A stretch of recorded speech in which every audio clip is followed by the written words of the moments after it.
जनता को क्या मिला? घंटा। खान पान, स्वच्छता और अवार्ड्स की चमक में नहाया हुआ इंदौर आज चर्चा में है, लेकिन इस बार तमगे नहीं, ताबूतों के साथ। मरने वालों में 75 साल के नंदलाल हैं तो 5 महीने का दुधमुहा बच्चा अव्यान भी। एपिडेमिक तो है, मगर बीमारी की नहीं, सरकारी लापरवाही की। अमीरों नेताओं के घरों में एक्सीडेंटली गंदा पानी क्यों नहीं पहुंचता है? आपने सुना है क्या कभी कि किसी भगदड़ में कोई अमीर आदमी मारा गया हो, जहरीले पानी से कोई नेता मरा हो, ऑक्सीजन की कमी से किसी बिजनेसमैन का बच्चा खत्म हुआ हो? नहीं ना। जनता की मौत की कीमत पर इनका भ्रष्टाचार अब आया है सामने खुल करके। काम का काम इन्हें फोकट का काम लगता है। कैलाश विजयवर्गीय का काम बेटा बचाओ का है। जो हो गया तो हो गया। गजब गजब गजब।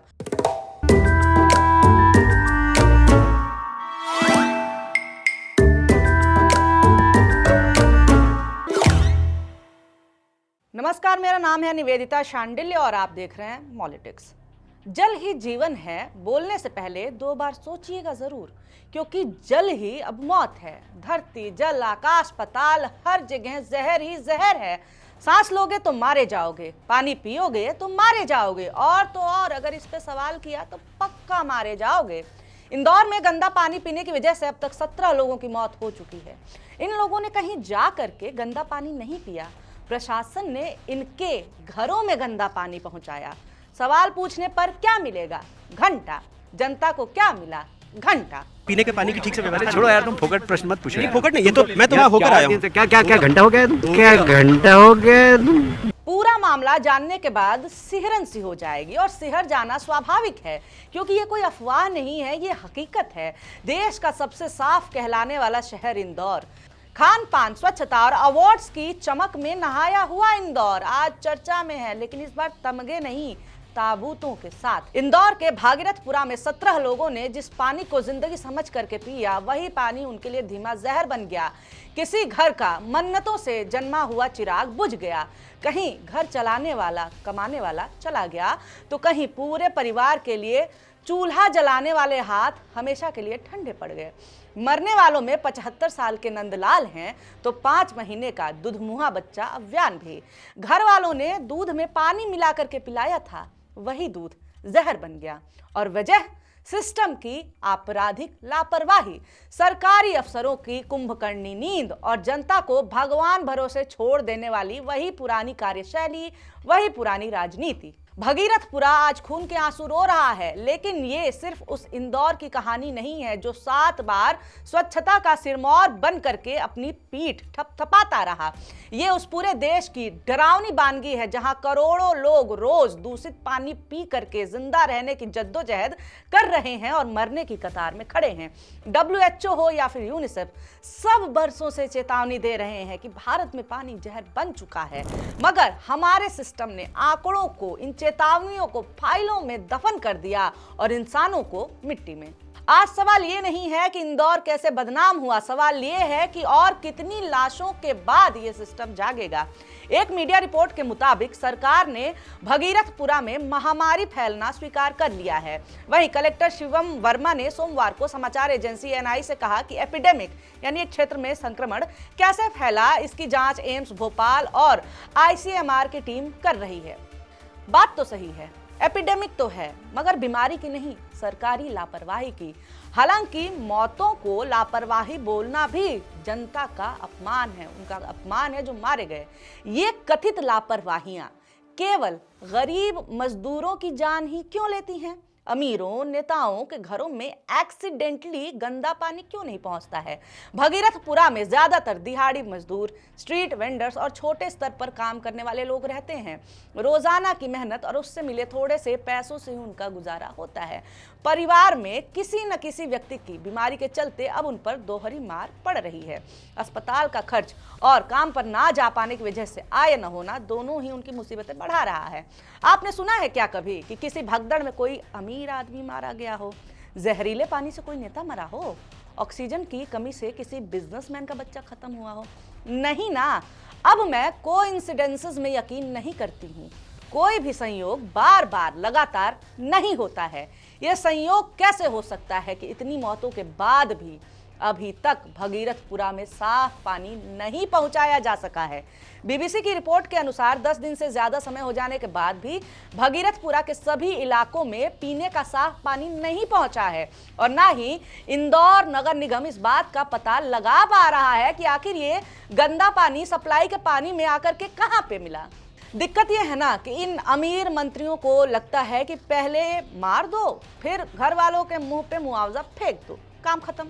इंदौर में भी यही करने की कोशिश की कैलाश विजयवर्गीय ने, मगर कब तक जनता को मरहम के नाम पर पैसे लगाए जा सकते हैं। लोग भड़क गए।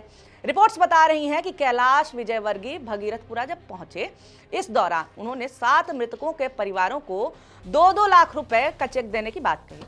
परिजनों ने मंत्री की मौजूदगी में नाराजगी जताते हुए कहा कि हमें आपका चेक नहीं चाहिए। विजयवर्गीय स्कूटर पर सवार होकर भगीरथपुरा पहुंचे थे।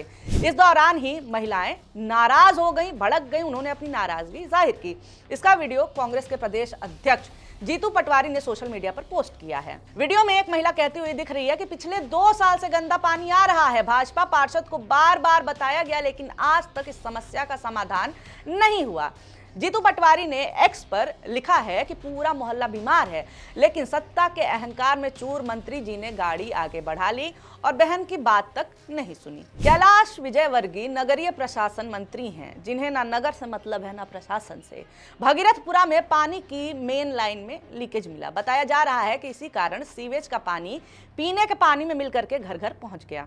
इससे पहले कि कोई चतुर चालाक भक्त ये बोले कि इसमें सरकार क्या कर सकती है, मंत्री जी क्या कर सकते हैं अगर अचानक से पाइप लीक हो गया तो। ऐसा कहने वाले लोग ये जान ले कि पाइपलाइन को लेकर के इलाके की जनता इनसे सालों से बोल रही थी। जनता की मौत की कीमत पर इनका भ्रष्टाचार अब आया है सामने खुल करके। इलाके में नई पाइपलाइन का टेंडर 2022 में पास हो चुका था, मगर काम 4 साल बाद अब जाकर के शुरू हुआ है। 4 साल बाद 4 साल तक ये काम भ्रष्ट प्रशासन ने रोके रखा और बलि जनता की चढ़ी।